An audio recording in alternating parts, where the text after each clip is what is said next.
why couldn't evolution have simple, created minds that solve problems without any subjective experience at all? Why don't our brain just solve problems in the dark, without any inner awareness? Well, the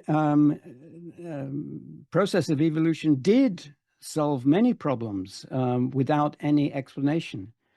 There are, until there were natural problems, but not about abstractional thinking, abstractional math, yes, physics revolutions. So exactly. that's what I mean. So there are fundamental limitations on the kind of creativity that evolution is capable of. One major thing it can't do is it can't jump over a conceptual gap. So if there is an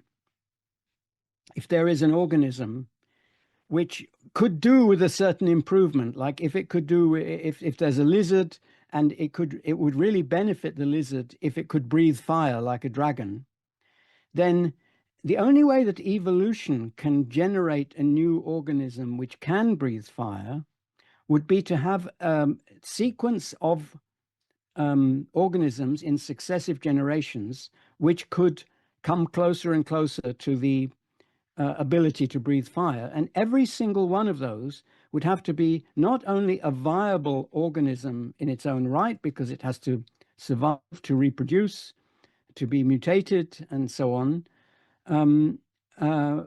but also be useful, because if it's not useful, then its competitors who didn't have that slight mutation would outbreed it.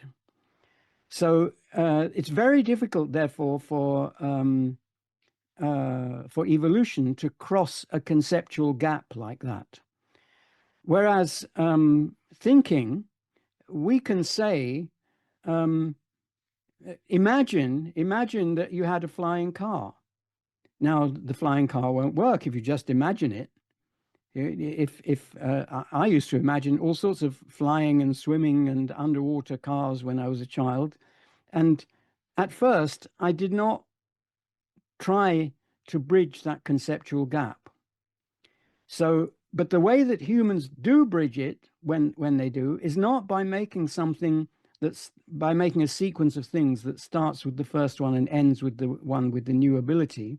They think of how to bring it about. That is the explanatory part, and evolution doesn't have explanations.